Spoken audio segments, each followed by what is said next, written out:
What is up, guys? Frosty Osty here today for another Frosty Features. Today we have our first member we're going to cover in the Starjammers, that being Lilandra. So if you haven't been here before, what this is a comic book background on the tunes that you use in Marvel Strike Force, and I am your scribe through your scribe. I'm your guide through the pages past. According to Scopely, what this is the blog post description of the background of the character that is provided to us by Scopely in their blog post description. I'm going to read this and rate it at the end of the feature. So, Lilandra Neramani, a noble warrior of the Shi'ar Empire, was forced into exile when her ruthless brother, Dekin, seized the throne and ruled with tyranny. On the run, she allied with the X-Men and the rebellious Starjammers, proving herself a brilliant strategist and fearless leader in the fight to reclaim her empire. With her unwavering courage and powerful allies, Lilandra rose to become the magistrix of the Shi'ar, shaping the fate of the galaxy through war, diplomacy, and unbreakable resolve. So we will rate that at the end of the feature. Lilandra. Name, Lilandra Neramani. So far, we did pretty good. Also, as a reminder for my people watching this for the first time, we speak mostly in the Marvel 616 canon, which is the main comic book storyline. Pretty much this entire feature will be within that. I'm just throwing it out there. First appearance, X-Men number 97, 1975. That's fun because of the X-Men 97 show that's out. But I digress. Power/abilities, superhuman and telepathy. I'm gonna go on a rant at some point in this feature about a lot of the characters within the Shi'ar Empire. The Shi'ar are extremely important in the context and lore of the X-Men, and the writing for all of their lore is awful. So for Lilandra, it's awful. It's not good storytelling, and there's a lot of holes, okay? Lilandra's powers are kind of vague. She is superhuman. She has some degree of superhuman strength, faster than normal people, reflexes. She is superhuman. She is alien. Is it super to her people? We don't know. Her sister is, but she's not necessarily. But also she has some degree of telepathy. That degree of telepathy is not defined one way or the other very much at all. In fact, when Lilandra was announced to be a part of Starjammers, I knew who Lilandra was because of her association with Professor X, but besides that, I couldn't remember a dang thing. And going back through and reading and looking up a whole bunch of stuff, it's because there's nothing. She's involved in a lot, but she just happens to be a plot point. Her actual story, her actual character, in my opinion, is very underdeveloped, and it's very poorly written, and we'll get into that here soon. Aliases. Magistrix, or Lux Gloriana, that's just how she's referred to within the Shi'ar Empire, and other things she randomly becomes a part of, or above, or whatever. Affiliations, she is absolutely a part of the Shi'ar, and then of course the Starjammers, and then also debatably the Pathfinders is technically something she's associated with, and of course the Shi'ar Imperial Guard. Ultimately her association with the Imperial Guard and Gladiator as depicted in MSF is correct. A lot of the things in MSF do not kind of jive with the tag wise or how their relationship sort of works. It doesn't really jive the way it does in the comic books, but in this case, her association with Gladiators, more so Gladiators' association with her, is portrayed correctly in my opinion, so that's a thing.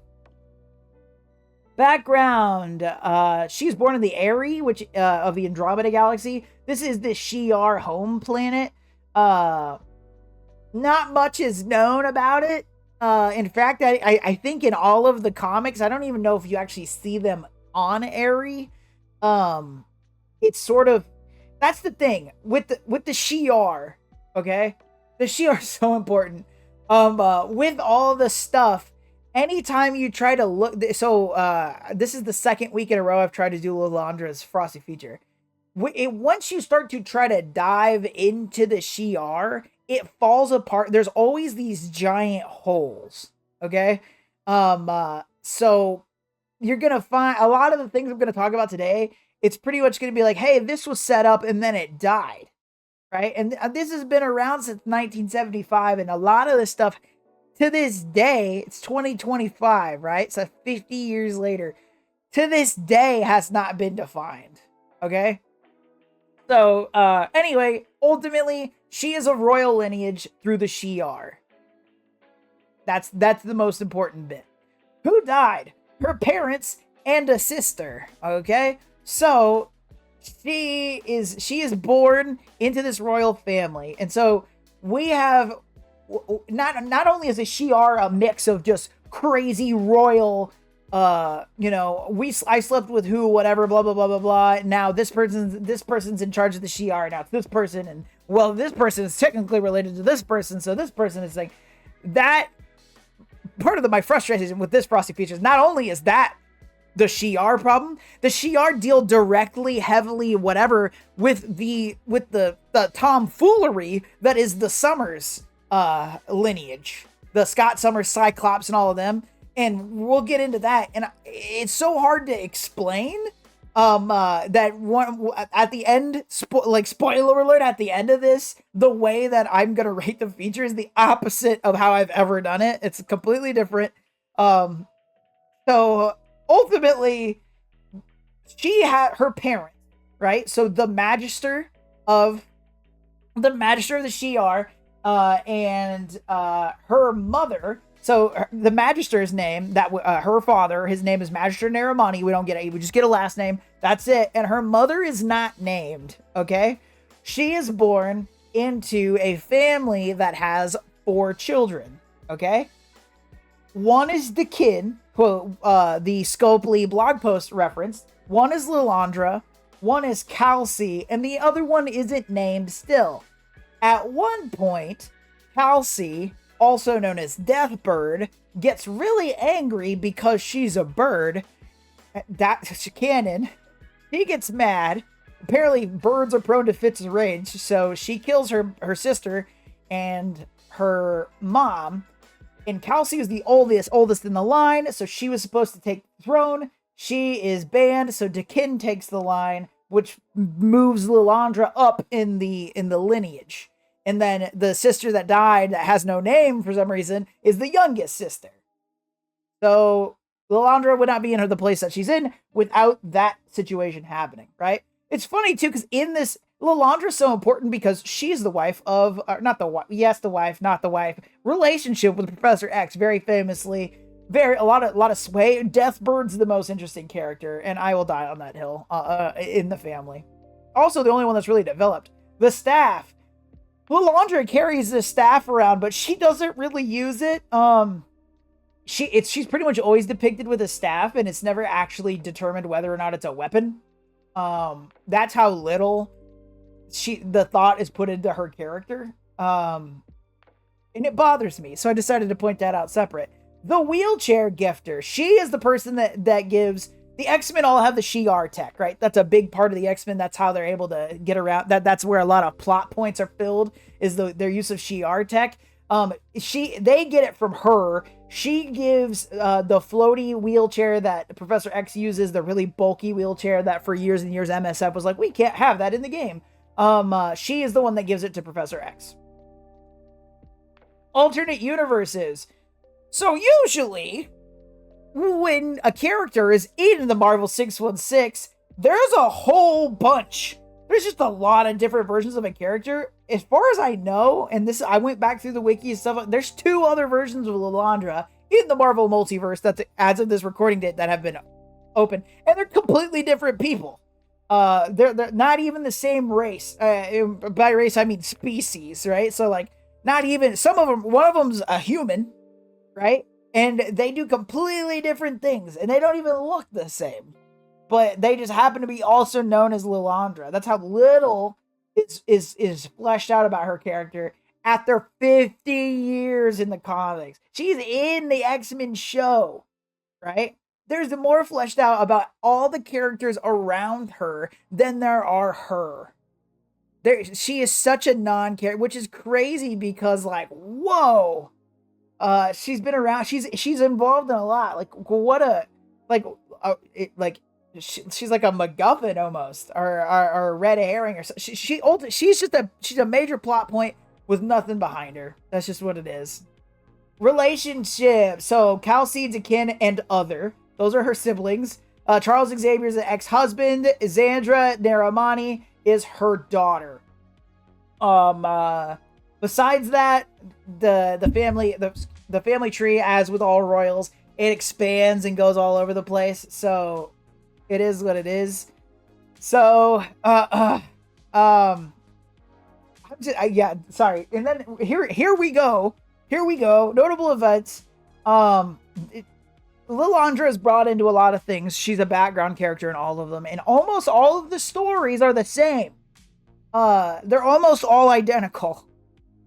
Which I've talked about that on Frosty Features before, where somebody, oh yeah, this person always gets kidnapped, and then they kill their kidnapper, and it happens 5 times.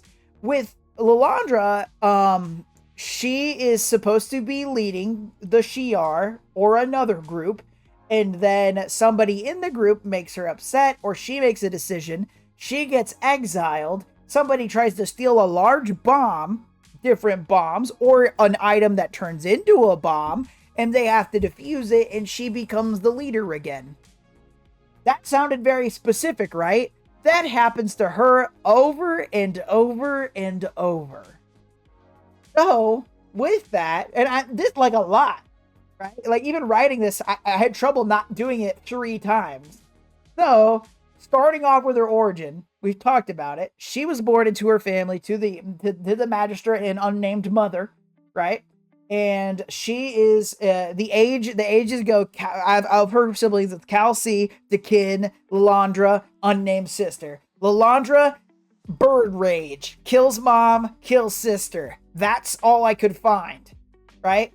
So when Calci kills mom and sister, Calci gets exiled. She's supposed to be the next in line. She gets exiled. Dekin becomes the leader. Dekin is a freaking lunatic. Okay, so Dekin is he's a tyrannical ruler, whatever, and for some reason, there's no because she's second in line, she's the head of the Imperial Guard. She's over the military, of course. That's what, as a princess, that's what it is. And this is an alien race. That could actually be the thing. It's just really weird, and there's no really good example as to like what's going on there. Ultimately, Dekin hears about this thing called the McCran crystal, which we've talked about in Frosty Features before, right? Dekin is like, holy crap, this thing is insane. We need to get a hold of this. This is going to make us so powerful. Also, for reference, I haven't said, what the Shi'ar Empire is this incredibly large, thousands and thousands of planets are under this one umbrella of the Shi'ar Empire. So these guys are the heads of essentially this ultimate alien thing who, when you hear about especially when you hear about the Kree-Skrull conflict, this Kree-Skrull war, there's also a Kree-Shi'ar war thing. It's like a hate triangle instead of a love triangle. We got the Kree-Skrull, this Kree-Skrull and the Shi'ar just really hating each other and fighting all the time. But the Shi'ar is huge, much bigger than the other two, right? But their big rivals are the Kree. So with that, this large situation being rolled by Dekin. Dekin is like, McCran crystal, it's gonna be amazing. And Lilandra is like, I think you're on this a little too much, big bro. I think you need to chill out. And he goes, oh yeah, you want me to chill out? How's prison sound? So he puts Lilandra in prison, and Lilandra's like, this isn't good. He's gonna get the McCran crystal, which has the power to wipe out reality, and he's gonna kill us all. What do I do? And then her closest circle within the Imperial Guard, called the Pathfinders, come break her out of jail, and they take off on a ship, and they're like, oh man, we're gonna do some good stuff. And at the same time, the X-Men are fighting off an alien species invasion, the Xenox. Yes, and I've talked about the Xenox invasion before on Frosty Features, I believe. Ultimately, she's fighting off this invasion, or they're fighting off this invasion, and Charles Xavier uses his telepathy, Professor X uses his telepathy to gain together all of human, like a bunch of human consciousness or whatever, to put off these united human vibes to make them go away. Okay, that's because it's the 70s and that's how we write things. Everybody needs to love each other and it fixes all the problems. And also, Xavier could theoretically do this in a forceful manner. So it's actually pretty, if you think about it, it's pretty suspect. But anyway, this takes such telepathic energy that Lilandra is able to pick up on that level of power. And she's like, oh, that sort of goodness, that sort of whatever. Plus, it seems like he's working with a bunch of superheroes. Let's go and get him. Let's go get their interest. So they go to Earth, and that same power that Charles Xavier is putting off got onto the radar of Dakin as well. And he's like, that's obviously where Lilandra's going to go. We're going to call our conveniently placed Shi'ar representative on Earth, Eric the Red, and he's going to intercede. So Lilandra meets up with the X-Men. They're like, oh, you're pretty cool. And Professor Xavier's like, yo, how about we be a thing? And we're like, oh, I don't know about a thing. And then Eric shows up. He's like, boom, doesn't matter what you want to be. I'm gonna steal you. And he takes Lilandra and opens up a Stargate and zoops back to where the Shi'ar are, which the McCran crystal. Welcome to this. This is another one of these writing things that pisses me off. The McCran crystal is located on a planet known as the World. The World. So Eric the Red takes Lilandra back to the World, and the star gets shut down. And at this time is when I believe we're in the first round of the Phoenix saga. So Phoenix is looks like Jean Grey, but is only going by Phoenix. It doesn't remember being Jean Grey. But Phoenix opens back up the Stargate, and the X-Men follow onto the planet in which Mr. Dakin has gotten a hold of the McCran crystal. So the X-Men start fighting the Imperial Guard and just the Shi'ar forces, very much like going for it. And then Dakin gets to the crystal and tries, or he doesn't try to use it. He gets a bunch of spaceships to go and blast it, because that's obviously how you would use a crystal in the middle of space. And what it does is it erases all of reality for a second, and reality sort of like comes back on itself. And so now the X-Men and the Shi'ar are fighting, and reality's kind of turning on and off.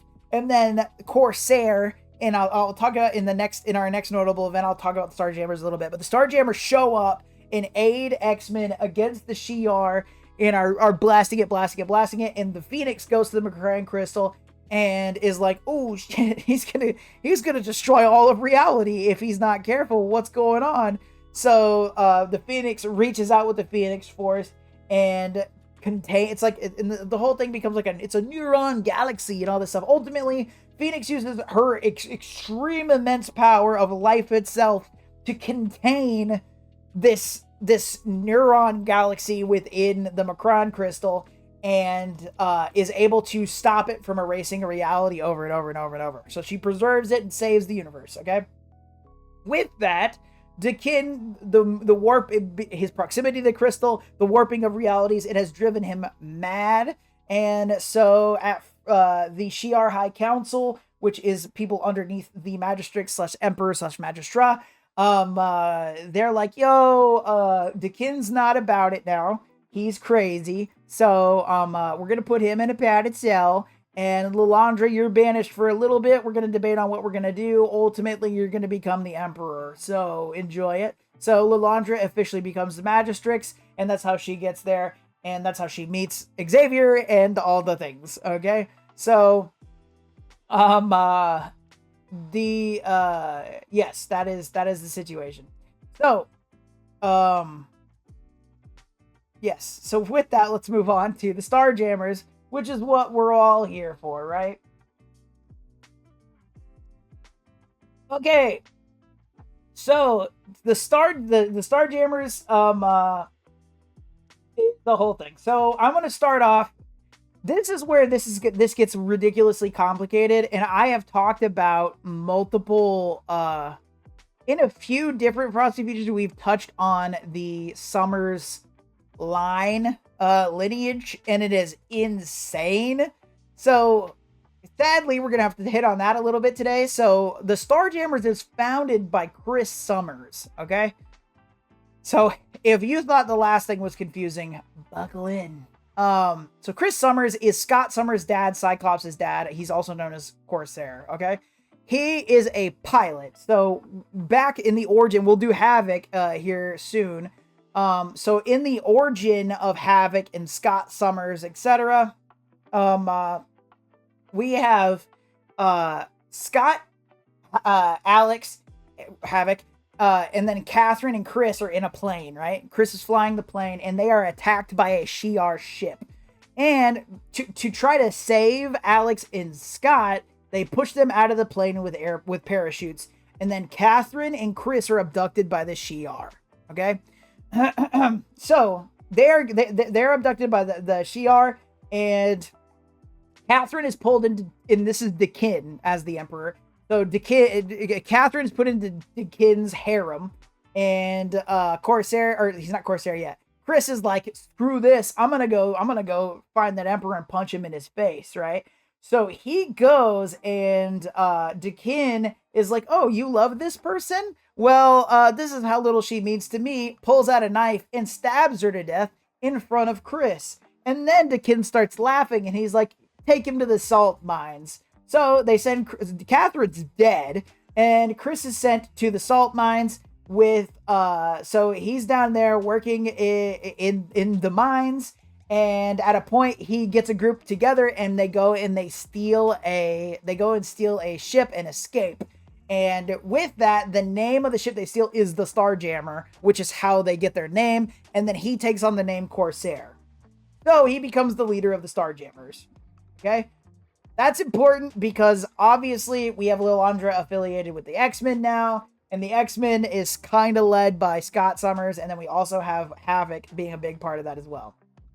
So, with that, in a situation, Deathbird has come back. Deathbird, because angry because of Bird, right, is mad and decides, hey, I'm gonna use the Badoon and the Brood. We're gonna do a coup on the Shi'ar Empire. And it's gonna be a lot of fun. Side note: the Brood, I don't think has been brought up in any way in MSF. It has. If it has, I don't quite recall. But the Brood is really cool. And it would be a really neat, like, Scourge kind of mode, or like a survival thing that would be really neat to see in MSF. But and I feel like maybe there was a reference at one point to the Brood. But anyway, the Brood and the Badoon get together. They're attacking the Shi'ar Empire. It's successful. They overthrow it, and Deathbird becomes the Magistrix. And this might sound familiar. Lilandra gets exiled, and then she's like, oh crap, what am I gonna do? I'm gonna go and when she gets exiled, she joins the Starjammers this time. So she's with Chris Summers, etc. And they're like, let's go get the X-Men to help. And so they go, and this is when Corsair first meets Cyclops and Havoc. And they meet each other, and he's trying to keep it a secret that they're the same, but the Phoenix sees them and is like, hey, I can tell by telepathy you are related. And Corsair's like, don't tell them, it's gonna be freaking weird. Let's just ignore that. So they're all together. We got the X-Men with the Starjammers currently, and they're about to go take out the they're gonna try to take out Deathbird. When Lilandra goes back, she doesn't get the X-Men, she gets Professor X. Professor X joins them, and what it was he gets injured, and they're able to heal his injury, but they can't teleport back because the Shi'ar control all the Stargates. So they're able to Stargate out. All the Stargates are shut down because the Shi'ar is controlling them under Deathbird, and they're able to heal Xavier. And then, so ultimately he gets healed. He's running around with the Starjammers. He plays Space Pirates for a couple of years. During these couple of years, a lot of things happen. One of them is that the Shi'ar have this weapon they think is going to be super crazy called the Falcon, and it's gonna change the world, and blah blah blah blah blah. And we get really obsessive over it, and then turns out we get really close to it. Turns out it's another Phoenix, and it's Rachel Summers, right? And throughout this, Deathbird literally gets dethroned for a second and still has a right to claim for the throne, and is like, I don't want to. That's a lot of responsibility. I'm outie 5 kids. So Deathbird's gone, and then all of a sudden Vulcan becomes the Shi'ar Empire lead, because why not? So this is another genetic offspring of Catherine and Chris Summers. So Vulcan is a brother, not actually, but also genetic brother, not in a regular way, but ultimately when Catherine's dying, the fetus is stolen and essentially raised elsewhere to be a weapon. So Havoc and Scott have a brother that's Vulcan. For some reason he becomes the Shi'ar Empire Lord guy, and so he's doing some crazy stuff. All that to say, with that, the Skrulls take on the likeness of the Starjammers. This includes Professor X and Lilandra and Chris. And the Skrulls convince the X-Men to follow them to find this new weapon. So the Falcon was one weapon bomb that warps reality. The Skrull are taking the X-Men to another one called the Nega Bomb, which also and essentially ends reality and kill. It's a space. These are all space nukes. Right? So the Skrulls are like, yo, X-Men, let's go find this Nega Bomb. And the X-Men are like, yes, sir, Professor Xavier, let's find the Nega Bomb. We're going to get it. And they get the Nega Bomb. They pass it over. We find out it's the Skrulls. And then the Shi'ar, yes, the Shi'ar, but also the Starjammers with Lilandra are like, hey, okay, there it is. But like, let's make this big treaty. Everybody's going to be super cool about this and no one's going to use it. And the Skrulls are like, yo, we're Skrulls the whole time. Later, losers. And they take the Nega Bomb and detonate it in the middle of the Kree space. So they kill thousands and thousands and thousands of Kree. They destroy the Supreme Intelligence. It's a whole thing. So then the Shi'ar, now being led by Lilandra again, because Vulcan was dethroned. So Vulcan's put into place because he kills Corsair. He kills Chris Summers. So that's how he rises there in the first. The whole thing's confusing to me. Ultimately, the Kree become part of the Shi'ar, and Lilandra gets put in charge again because Vulcan has to be taken out by the X-Men. He's taken out, and Starjammers. Lilandra is, Deathbird is given the option to step back into the role. She turns it down. That's where we got that from before. And then Lilandra is encouraged to step up. Lilandra becomes the Magistrix. And then under this rule, we have another group of people. So they're trying to be peaceful and have the Kree involved. Some people get mad about that. So they get this thing called it is the Sun Killer Bomb, I'm pretty sure. And this Sun Killer Bomb is supposed to do the same thing, but this time they're actually able to apprehend the people trying to put off this bomb and hurt the Shi'ar Empire. In doing so, the leader of the rebellion group helps to defuse it, and this is a big thing between Lilandra and Professor X. Lilandra is like, hey, thanks for helping us defuse it. You're going to jail. And Professor X is like, but he helped you. You should give him some leeway. And she's like, nah, son, it's not going to happen. This is why Charles Xavier is an ex-husband, not a husband. Anyway, the Shi'ar is poor. All that to say, all this stuff is poorly written. It's a big mishmash of multiple things, and the way I described it is not helpful, but that's how I understand it. So I'm sorry about that, but that's where we are. So with that, Marvel Strike Force doesn't care about power levels, but here in Frosty Features, we do know the way that this works. If you are a multiversal threat, that means you can end all of reality, not just your reality, but other realities all topple the multiverse at a whim. Universal means you can end your reality, maybe then hop on over to another universe and end that one. Cosmic means you are a threat on a planetary scale, taking out things like small planetary bodies all the way up to a solar system or a galaxy with enough time and effort. Nuclear means you have power equivalent to that of a nuclear bomb, leveling things like small cities or a small planetary body, once again, with enough effort. Super Soldier means you are beyond all human capabilities, leveling things like brick walls all the way up to a city block. City means that you are a human being trained to the absolute and utter peak of human performance.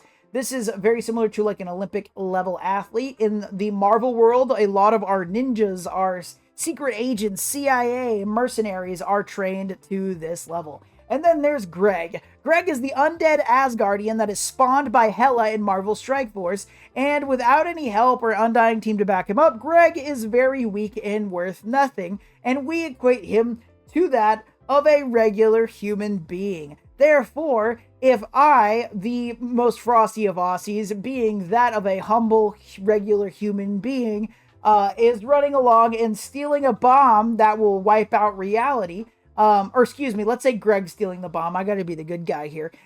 So he's trying to wipe out all reality because he's mad about how weak he is. And as he's carrying his, we're gonna call it the Undying bomb, he's carrying it and he's all pissy. So I come across him and I'm like, hey, felon, let's fight. And we wrestle over the bomb, and I take it, and I'm able to use my powers of humanness to hit him with, I defuse the bomb magically because I'm that good, and not magically because I'm a regular human, so I defuse the bomb by with a lot of anxiety and depression. And so the bomb's like, it's just not worth it. It's just not worth going through all of this. So it just dies, right? So it's just a ball now of immense energy, metal. It's just metal. And so I bonk him on the head with it, take out Greg. Frosty's a winner, right? That's what happens. So I, theoretically, as a regular human being, could theoretically take out Greg. So in this situation with Lilandra, I have no idea how strong she is. She is superhuman, and she has some level of telepathy that at small end puts her at super soldier. Her telepathy obviously ranges light years, very long distances. That's how she was able to detect Charles Xavier, but that is the greatest feat I'm aware of that she pulls off. So she is slightly higher than that of a regular human being as far as I can tell. But she is beyond the level of human being, so we're gonna say she's at the super soldier level. But if there was a lowest level of super soldier, I think that's probably where she's at as far as we're convinced. But who knows, it could come back around and her Shi'ar heritage could kick off, or so Kelsey's technically a mutant of the Shi'ar race that gives her powers. Maybe Lilandra's have been locked away, or she has a very specific mutation that'll be kicked off by something else. We don't know. Comics can bring up a lot of things. She could be very powerful. As of this recording date, she has shown us no evidence that she's super soldier. That's my argument. And finally, according to Scopely, here's the thing. I think that they did a better job describing this than I just did, because they took all the crazy stuff, made it nice and succinct, and it worked. So not only did they do it, but I honestly, first time, this is, episode 120 something, episode 121. This is the first time I think their description of this is probably better than mine, because it's a lot less confusing, but their description doesn't have me being mad and ranting about it for, half an hour. So there we are. That is Frosty Features of Lilandra. I'm sorry. Please let me know your favorite Lilandra or Starjammer moments in the comments. I'd love to hear it. Please be sure to like, share, and subscribe here on YouTube, where it doesn't cost you anything but a couple of clicks. As a reminder, I stream here on YouTube now and at the link above on Twitch on Sundays, 8 a.m. Central Standard Time, where we do Frosty Features live. I hope that you all enjoyed this. I hope that you all have a fantastic, fantastic week. And most importantly, y'all, stay cool.